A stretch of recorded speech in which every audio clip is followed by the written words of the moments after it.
When it comes to lower body strength and size, there's no doubt that squats are king. But at the same time, the squat is one of the more quote-unquote risky exercises in the gym. In fact, research in train lifters often finds that squats are the most commonly cited injury-causing exercise performed in the gym. More specifically though, it seems that of these squatting injuries, the lower back tends to come up as the most frequent site of injury, which is simply because the spine is biomechanically the most vulnerable of the joints when squatting. Now this doesn't mean that the squat is a dangerous exercise that you should avoid, because it's not, and it's actually a great strengthening movement for your lower body. But this does mean that you need to pay careful consideration to how you execute the squat, as there's a few common mistakes that people make with it that can contribute to lower back pain and injury over time. And in this video, I'll go through exactly what those mistakes are and how to fix them so you can avoid injury and build up a stronger pain-free squat.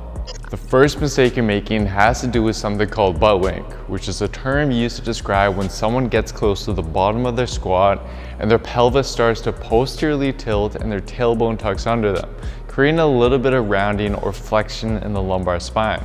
And although there is some controversy behind this, research does seem to indicate that this subtle rounding of the lumbar spine is associated with spinal disc injuries and can become problematic over time, especially when it's done repeatedly with heavy loads as we do in the weighted squat. So instead, we ideally want the pelvis to remain as neutral as possible as opposed to rounded at the bottom position of the squat. Now, although some individuals just can't change the amount of butt wink they experience due to anatomy issues where the femur actually only has so much available range of motion and means that deep squats just wouldn't be best for them, most individuals instead experience this butt wink due to mobility issues, with the most common issue being a lack of sufficient ankle mobility. In fact, in two recent papers that analyzed the effect of ankle mobility on the squat, they both found that when the ankle mobility in subjects was put in a restricted condition to simulate poor ankle mobility, there was an increase in lower back stress as well as a greater amount of lumbar flexion or butt wink seen when compared to subjects who were unrestricted in their ankle mobility during the squat. And we can clearly see why this happens here with Skeletor, because when you have adequate ankle mobility, your knee is able to travel forward more as you descend, and you can reach proper depth without your lower back and pelvis having to compensate. But on the other hand, if your ankle mobility is restricted, your knee can't travel forward as much. So in this case, if you wanted to reach proper depth in the squat, you just wouldn't be able to because your body would fall backwards since your center of gravity has shifted back. So to compensate, to prevent this from happening, what the body does is it's going to round the back and the pelvis so that you can achieve proper depth without tipping backwards, which is why having tight ankles is often the culprit to this butt wink problem. I mean, I personally have very tight ankles, and for example, when I do a barefoot squat without warming up, you can clearly see butt wink occurring.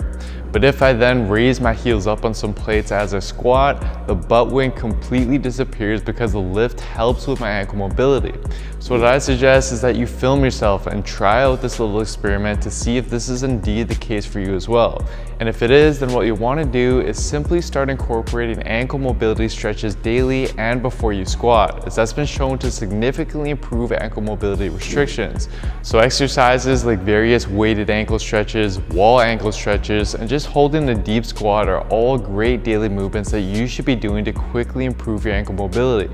In addition to this though, some quick fixes are to 1, use a wider stance, as this is going to enable you to squat deeper with less ankle mobility since the knees don't have to travel forward as much. And 2, invest in lifting shoes, as these provide a heel lift which helps with your ankle mobility, and I'll leave a link down below to the ones that I use and recommend. But regardless, until you improve that excessive butt wink in your squat, it would be best to either limit your depth during heavy squats to parallel or however deep you can go without that excessive rounding to avoid any potential issues from arising over time. The next crucial mistake you're making with your squat is very subtle to catch, yet is a big problem when it comes to lower back stress and pain. So ideally, when you rise out of the bottom of the squat, your chest and your hips should rise at approximately the same rate in one fluid motion, which enables the bar to travel straight up and down as you squat. But what some people do instead is something termed as a good morning squat, which is when the hips shoot up first and rise at a much faster rate than the chest does, which causes the bar to now shift forward forward and the upper body to lean forward excessively out of the bottom position.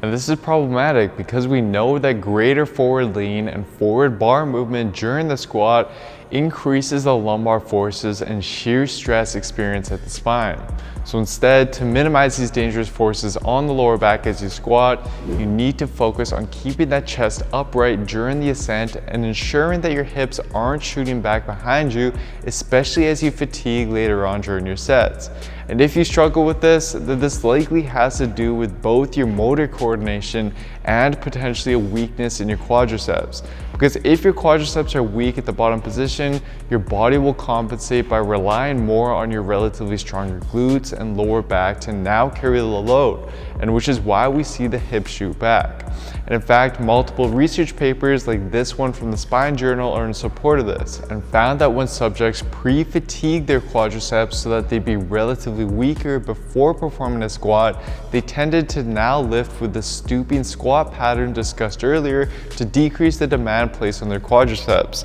Now to correct this, the best course of action would be to lighten the weight and start incorporating pause squats instead, where you'll want to briefly pause at the bottom position of the squat, come up to about halfway up, pause again, and then come back to the top. And during each rep, you need to ensure that your hips and your chest are rising at the same rate. It's also useful to use various cues to help you with this, such as thinking about driving your chest up as you come out of the bottom position of the squat. But performing pause squats in this manner will help force your quads to remain involved during the most difficult parts of the squat and will help you nail down that much needed coordination.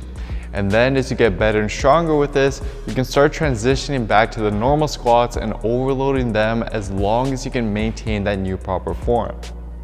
Now the last mistake has to do with how you actually breathe during your squat, which is something that most people overlook. So I'm sure many of you have been advised to breathe in on the way down and breathe out on the way up for our exercises. Although this is fine to do for most exercises and sets that are less strenuous, when it comes to your more fatiguing and heavy sets of barbell squats, doing this is going to result in a ton of instability as you lift. So instead, you need to use a breathing technique that increases something called your intra-abdominal pressure within your abdomen as you squat, which has been shown in multiple papers to stabilize and protect your lower back when squatting by significantly reducing the spinal compression and lumbar load that it experiences. And to do so, you want to think about it as if you were going underwater every time you squat. So to start, take a big breath into your abdomen and then brace your core as if someone were about to punch your stomach.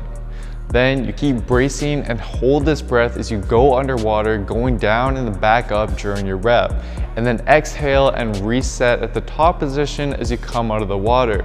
It does take some practicing to get used to, but it's essential that you do, as it will lead to a stronger, more stable squat and better ensure that your lower back is protected as you start working with heavier weights. So to sum the video up, here is the exact action plan you want to take with your squats. I would highly recommend that you actually take the time to film yourself from the side, or just get someone to film for you just to see if you're making any of these mistakes. But by being aware of these key points as you're squatting and implementing the necessary fixes for them, you'll be able to both alleviate any lower back pain you may be experiencing when squatting and better protect your lower back from injury in the long run.